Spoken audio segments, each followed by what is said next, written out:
ವಿದೇಶದಲ್ಲಿ ಮತ್ತೊಬ್ಬ ಕನ್ನಡದ ಯುವಕನ ಸಾವಾಗಿದೆ. ಐರ್ಲೆಂಡ್ನಲ್ಲಿ ಮಂಗಳೂರಿನ ಕಡಬಾದ ಯುವಕ ಸಾವನ್ನಪ್ಪಿರುವಂತಹ ಘಟನೆ ನಡೆದಿದೆ. ಅನುಮಾನಾಸ್ಪದ ರೀತಿಯಲ್ಲಿ ಸಾವಾಗಿದೆ. ಇನ್ನು ಇದು ಆತ್ಮಹತ್ಯೆ ಅನ್ನುವಂತ ಶಂಕೆ ಕೂಡ ವ್ಯಕ್ತವಾಗ್ತಾ ಇದೆ. ಡಬ್ಲಿನ್ ನಿವಾಸದಲ್ಲಿ ಸಾಂಜೋ ಸುನಿಲ್ ಅನ್ನುವಂತ 31 ವರ್ಷದ ಯುವಕ ಶವವಾಗಿ ಪತ್ತೆಯಾಗಿದ್ದಾನೆ. ಡಬ್ಲಿನ್ ನಗರದ ಪಿಂಗ್ಲಾಸ್ನ ಚಾರ್ಲ್ಸ್ ಟೌನ್ ಬಳಿ ಮನೆಯಲ್ಲಿ ಇಂತಹ ಒಂದು ಘಟನೆ ನಡೆದಿದೆ. ಪತಿಯ ಸಾವಿನ ಸುದ್ದಿ ಕೇಳಿ ಪತ್ನಿ ಅಸ್ವಸ್ಥರಾಗಿದ್ದಾರೆ.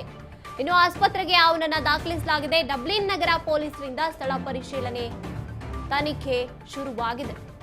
ಐರ್ಲೆಂಡ್ನಲ್ಲಿ ಮಂಗಳೂರಿನ ಕಡಬಾದ ಯುವಕ ಸಾವನ್ನಪ್ಪಿರುವಂತದ್ದು ಅನುಮಾನಾಸ್ಪದ ರೀತಿಯಲ್ಲಿ ಸಾವಾಗಿದೆ. ಇನ್ನು ಆತ್ಮಹತ್ಯೆನ ಅದೆಲ್ಲವೂ ಇನ್ನ ಕೂಡ ತನಿಖೆ ನಂತರ ಹೊರಗೆ ಬರುತ್ತೆ ಮಾಹಿತಿ. ಒಟ್ನಲ್ಲಿ ಕನ್ನಡದ ಯುವಕ ವಿದೇಶದಲ್ಲಿ ಸಾವನ್ನಪ್ಪಿರುವಂತಹ ಘಟನೆ, ಐರ್ಲೆಂಡ್ನಲ್ಲಿ ನಡೆದಿರುವಂತಹ ಘಟನೆ ಇದು. ಇನ್ನು ಇತ್ತೀಚೆಗಷ್ಟೇ ನೆಲಮಂಗಲದ ಯುವಕ ಕನ್ನಡಿಗ ಸಾವನ್ನಪ್ಪಿರುವಂತಹ ಘಟನೆ, ಅದು ಕೂಡ ವಿದೇಶದಲ್ಲಾಗಿದ್ದಂಥದ್ದು. ಇತ್ತೀಚಿನ ದಿನಗಳಲ್ಲಿ ಪ್ರಶ್ನೆ ಅಥವಾ ಆತಂಕ ಉಂಟಾಗುವಂತಹ ಘಟನೆ ನಡೀತಾ ಇದೆ. ಅಂದ್ರೆ ವಿದೇಶಗಳಲ್ಲಿ ಇರುವಂತಹ ಕನ್ನಡಿಗರ ಸಾವಾಗ್ತಾ ಇರುವಂತದ್ದೇ ನಾವು ದೃಶ್ಯದಲ್ಲಿ ನೋಡ್ತಾ ಇದ್ದೀವಿ. ಈತನೇ ಸಾವನ್ನಪ್ಪಿರುವಂತಹ ವ್ಯಕ್ತಿ. ಇನ್ನು ಇದು ಸಾವ ಆತ್ಮಹತ್ಯೆನ ಅನ್ನುವಂತ ಶಂಕೆ ವ್ಯಕ್ತವಾಗ್ತಾ ಇದೆ. ಶವವಾಗಿ ಪತ್ತೆಯಾಗಿರುವಂಥದ್ದು ಐರ್ಲೆಂಡ್ನಲ್ಲಿ ಮಂಗಳೂರಿನ ಯುವಕ 31 ವರ್ಷ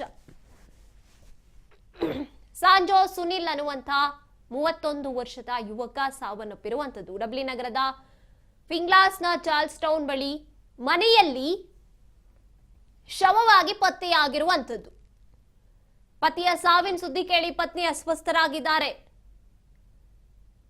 ಮಂಗಳೂರಿನ ಸುನಿಲ್ ಅನ್ನುವಂತ ಯುವಕ ಐರ್ಲೆಂಡ್ನಲ್ಲಿ ಶವವಾಗಿ ಪತ್ತೆಯಾಗಿರುವಂಥದ್ದು. ವಿದೇಶದಲ್ಲಿ ಈಗ ಮತ್ತೊಬ್ಬ ಕನ್ನಡದ ಯುವಕರ ಸಾವಾಗಿದೆ.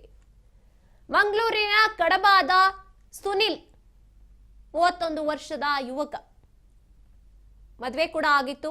ಪತ್ನಿ ಈ ಸಾವಿನ ಸುದ್ದಿ ಕೇಳಿ ಅವರು ಅಸ್ವಸ್ಥರಾಗಿದ್ದಾರೆ, ಗಾಬರಿ ಆಗಿದ್ದಾರೆ.